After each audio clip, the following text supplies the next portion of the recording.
How hard will you work and how far will you travel to reinvent yourself both personally and professionally? What if it meant leaving sunny Southern California for a chance to run a marathon in Antarctica, of all places?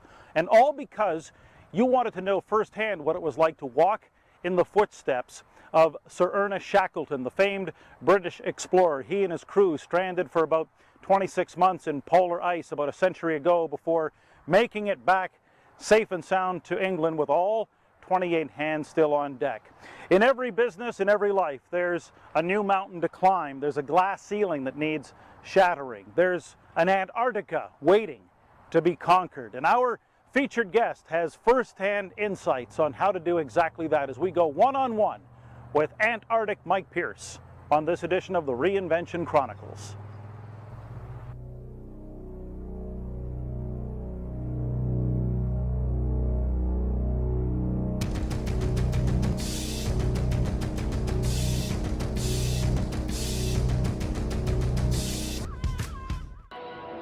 The degree that you plan and prepare for your own expedition is the degree that you will be successful. After an award-winning 20-year career in the recruitment industry, an expedition to Antarctica ensured life would never be the same for San Diego's Mike Pierce. Mike's a two-time polar marathoner. He holds multiple world records in several endurance sports, completed winter marathons in Siberia, the Canadian Arctic. His exploits featured on CNN, Sports Illustrated, Fox, ABC, ESPN, and many other media outlets. An expert in Antarctic history, he uses historical exploration stories from the South Pole and the expeditions of Sir Ernest Shackleton to illustrate principles of success, how to deal with obstacles beyond your control, sudden and unexpected change, and other business-related issues. So Mike Pierce and I crossed paths about a year ago, and one of the first questions I know I had on my mind, and maybe you would as well, is what's the story behind the story? What makes a guy leave the sunny beaches of Southern California and head to Antarctica, of all places, to run a marathon? Well, as it turns out, the genesis occurred when Mike was working for this large organization, and he decided to junk the company-sanctioned PowerPoint and try something entirely new.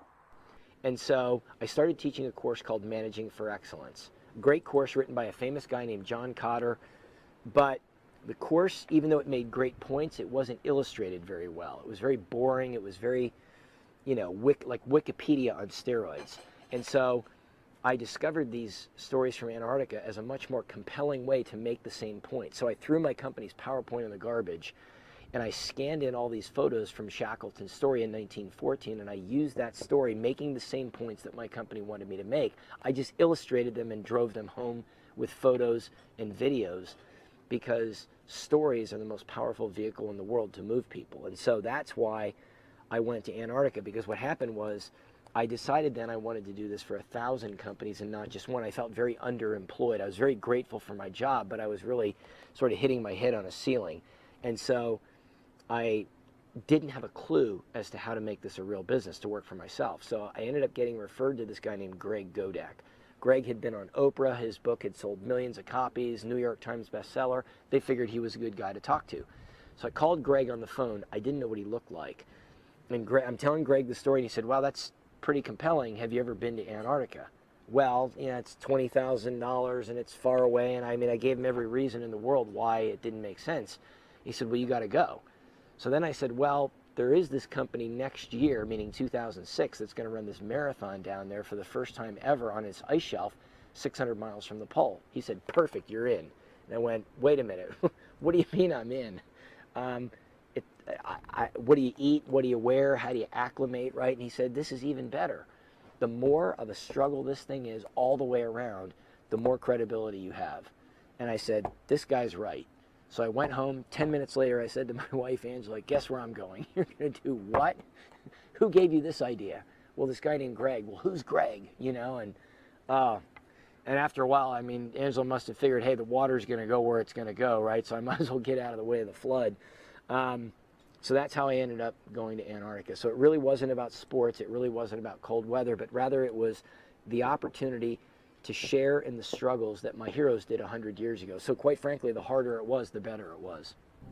California man is taking marathon training to a whole new level. Mike Pierce preparing for the ultra marathon in Antarctica by training in a freezer. He says working out minus 15-degree temperatures is as close you get to the real harsh conditions in the South Pole. He wants to race to honor the explorers who went to Antarctica before him. On your marks, go. A lot of the reason why I do what I do is because the principles from the stories, whether they be the stories from 100 years ago, where these men went into the middle of nowhere, risked their lives, and did something that no other human beings had ever done, or whether they be stories from last year, where, you know, I was one of 7 people to run 100 kilometers on an ice shelf in Antarctica. You know, the principles that make up that particular story, what went into the training and the discipline and the passion and the planning and all of those elements, those principles are applicable in today's society. Antarctic Mike Pierce is living proof that anyone with a little imagination, initiative, and tenacity, well, it's more than possible to get unstuck, to kick status quo to the curb and reinvent your life or career in a way that's much more aligned with who you are and what you believe in.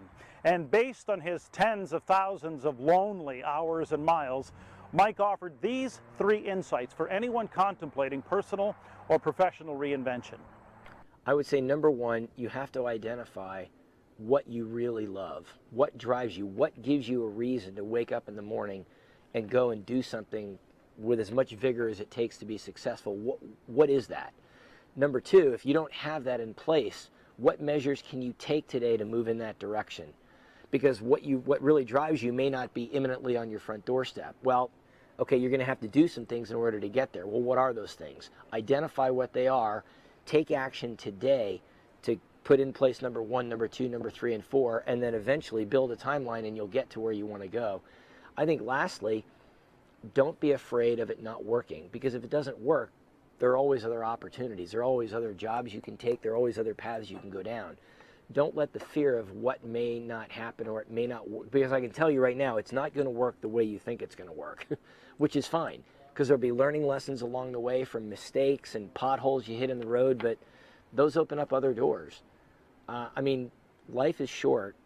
You spend most of your quality awakening hours of your life working. The best hours of your life are spent working. Why waste them in something that's just trading your time for a rent check? You can trade your time for a rent check anywhere. I mean, I can go back and drive a bus and play Metallica all day long if I want to just get a check to pay the rent. But if I want to have something where I feel like I just love what I do and I don't feel like I work, I mean, I feel like I get paid for a hobby. I really do. I don't feel like I've worked many days in 8 years.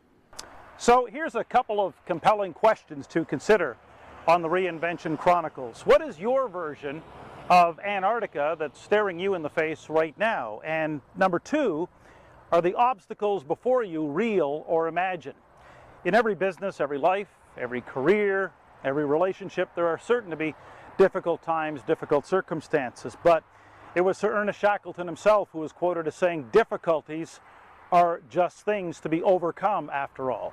And as Mike Pierce has vividly demonstrated, that in the face of any difficulty, a spirit of optimism is essential to moving forward. By the same token, giving up or giving in is essential to staying exactly where you are. So if there is a Twitter-worthy takeaway from today's episode, consider this one. Once you decide to move forward, there is no telling how far you can go. Doesn't get any better than this. See, I believe real success comes only when we're able and willing to push the limits of human endurance in all areas of our life. One of my goals is to inspire people to redefine what their own limits are, to overcome the obstacles and excuses that so easily get in the way, and to push themselves almost too far in order to know how far they really can go. So which idea from today's episode resonated with you the most, and why? I certainly hope you contribute with your comments, because you just never know. Sometimes it's what you perceive and what you've already experienced that if you share it, it just might inspire someone else and help them master this art and science of reinvention. So looking forward to hearing from you.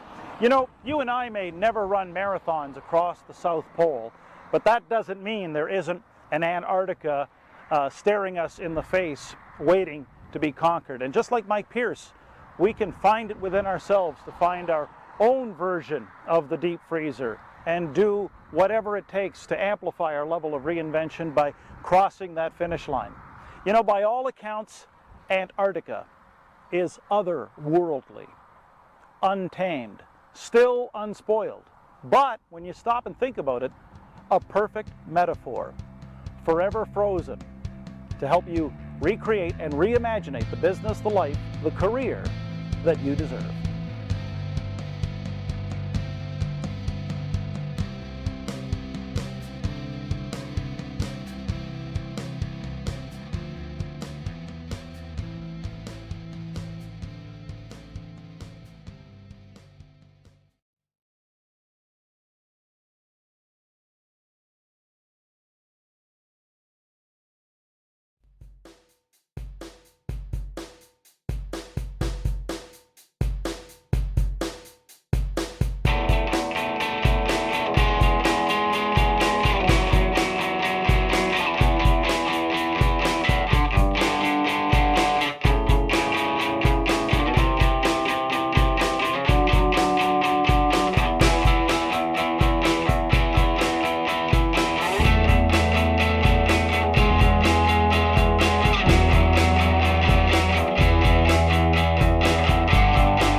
And now, like myself, they long to go again.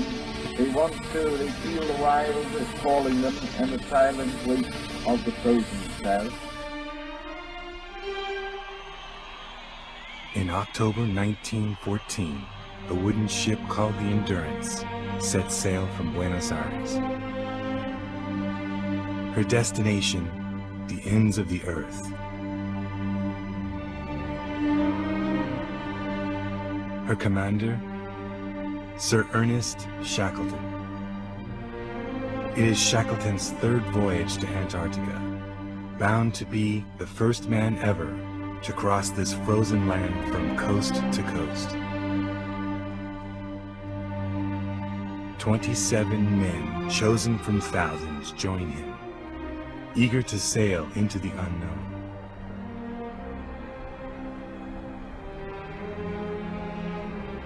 But within sight of land, the ship freezes fast in ice.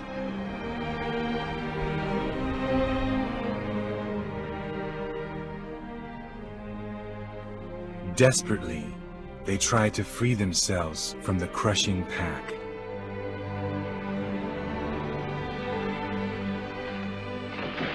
On November 21st, 1915, the Endurance sinks, and the crew is left stranded, alone, beyond all hope of rescue.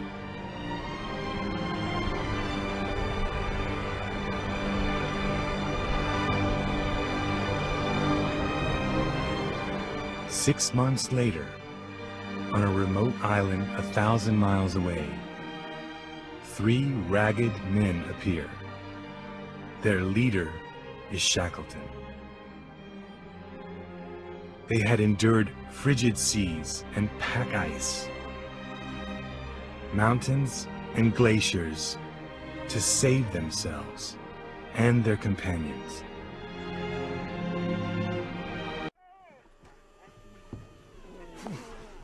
Thought it was supposed to be getting warmer. Maybe this is warmer.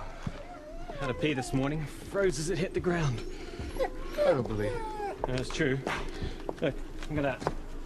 Frozen dog urine. What are you looking at? Watch out, old boy. The deck's icing up. Really? You amaze me.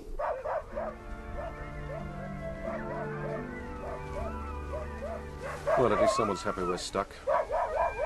You think we are stuck? We're stuck until we're unstuck.